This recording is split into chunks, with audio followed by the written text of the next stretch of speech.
Made for Love, Season 2, Episode 1. I really enjoyed this show. I was watching the first season back in 2021. She ends up being married to a rich guy, and they were trying to do something to her brain, and have her connected to her husband. And I think they did it, and she didn't like it, and then she tried to run away, and then they would run after her. This is her father next to her in this first episode of season 2, and that is played by the actor who was in Everybody Loves Raymond. I'm kidding. Well, how could I be mad at you? You saved my life. So near the end of the first season, she was in a bad situation, and I think her father was gonna be like killed, or he wasn't very healthy, and he needed help, and her husband agreed to help him, and so all she had to do was like drug her dad up and sneak him into something that looked like his house, but it wasn't his house, and then he ended up here. And she's like, "Are you mad at me that I took you here?" And he's like, "Well, you did drug me and did all this stuff, but how can I be mad at you? You saved my life." Huh. The actor, this actress here is pretty good, and I don't know where I've seen her before, but she's pretty good, and that's why she's the star. Oh, wait a minute. So the father doesn't know. That was just a dream that she was having. She was daydreaming, and then she sees her husband, and she's like, "Oh no, I accidentally killed him." And then he's like, he wakes up, and she's like, "Oh no," and then her dad's like, "Okay, you gotta finish the job with the golf club," but it was just a dream. So she wakes up, and her husband is still alive, and right next to her, and he's like, "Oh, you just smiled. Why did you smile? Why did you smirk?" And she's like, "I was thinking about golf," which is true. She was thinking about killing him with a golf club. And then they have a meeting with this Asian lady who's trying to help her dad with cancer, and without him knowing, because he doesn't actually know. He actually thinks he's still in his house at home, but he's really here with them. So this is how they're gonna do it. They just drug him a little bit. He's in his trailer. He's eating pancakes. He falls asleep. They drag him over to a hospital nearby, and they do the work, and then drag him back. They reset the clock, and then he never knows. Her father never knows. But then she's like, "What about the side effects?"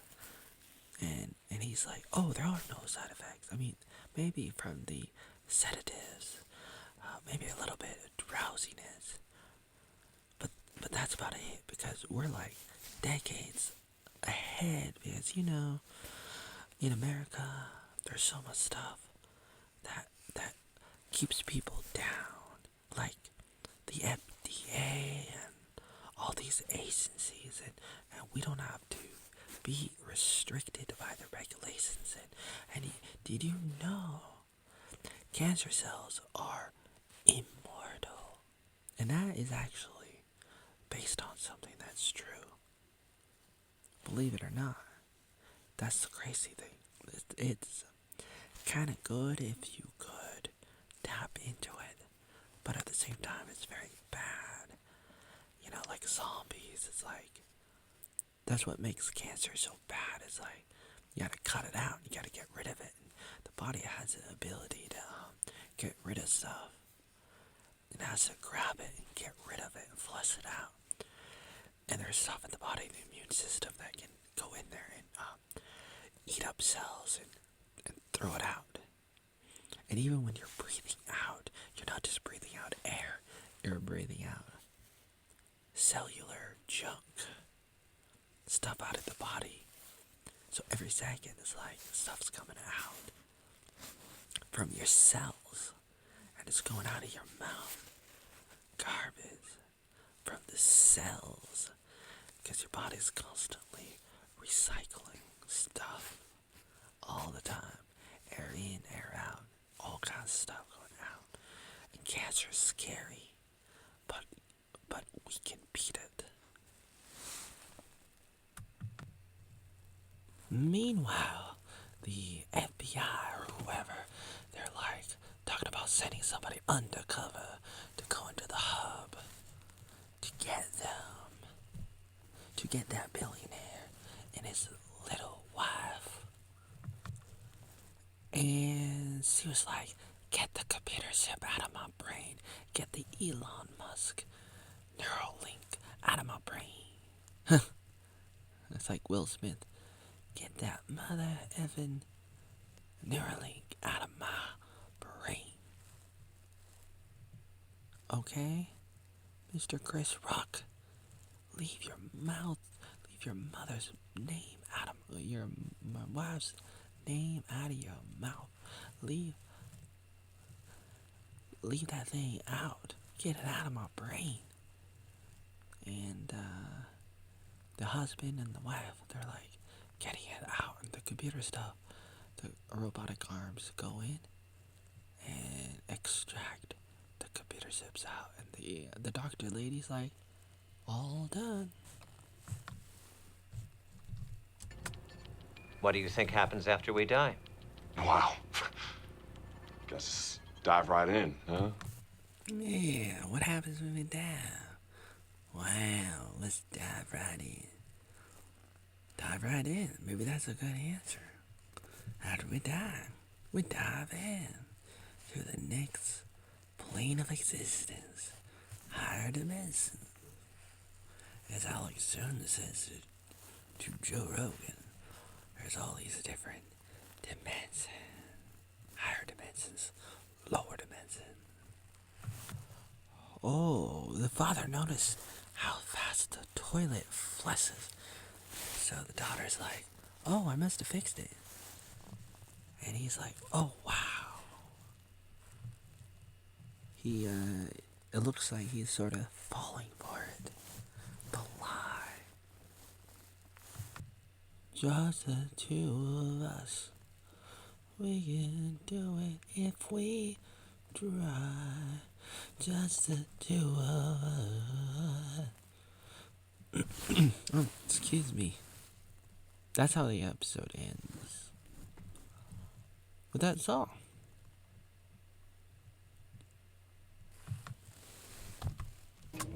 Hazel, I gotta tell you something. Okay, I keep dozing off and waking up a few minutes later. But inside, it feels like hours have passed. I started doing the math, and there's no easy way to say this. We're losing time. And you know, to make matters worse, he has like a secret clock thing inside a drawer. They try to change back all the clocks in his trailer when they kidnap him every day to fix his cancer. And he has a secret clock, and he notices that the clock doesn't mess up. The wash doesn't mess up with the other clocks. And so it's like, he's right. They're doing stuff. But he doesn't know. He doesn't know about that. So he doesn't know. So it's like, it sounds like Back to the Future. It sounds like some kind of science fiction phenomenon. He doesn't know what the hell is going on. Wow. There are two virtual avatars of them. It's based on them, and it came out of them because there were two computer chips in their brains, and then it was taken out, copied, and now has a life of its own. And the female made clothes for the man, and was like, I can't get it to you. And he's like, well, if you can make clothes, I can make a door. He makes the door, and now they're connected. Two minds, but they're not actual minds. It's not them, it's the digital versions of those two people. So when people go to work for this billionaire guy on the screen, this mighty mogul guy, they go through staff orientation, and they're talking about unlocking the future, which is not space, but time. They're talking about immortality, transhumanism, living forever. It's very similar to Upload. That's another show where when you die, you upload your mind to the cloud, to the internet, and you live in a virtual reality forever. I was watching it. I was watching Upload, and it has a similar thing. They want you to do this, whether it's Elon Musk's Neuralink or something else. There's a lot of shows about it. There was something else, another show called Brave New World, and there's a bunch of other stuff too, and it has a similar, very similar theme, and they want you to get lost in immortality. Not that healthiness is bad, because it's not. Like, you want to be healthy, but on the other hand, you don't want to lose yourself. You don't want to lose yourself, and you might lose yourself if you do this. It looks like some people live in hell, which is a field, and they drop little these things down from the sky that probably has some food in it, but not everybody gets it. And so if you grab it, if you get one, you have to run, like these two, because the other people are like looking for food, and there's not a lot of food, so you're like just laying around in a field waiting for food, and every once in a while food drops in from the sky, because you're in one of those rooms. It's like a virtual reality kind of room. It's like the Holodeck in Star Trek.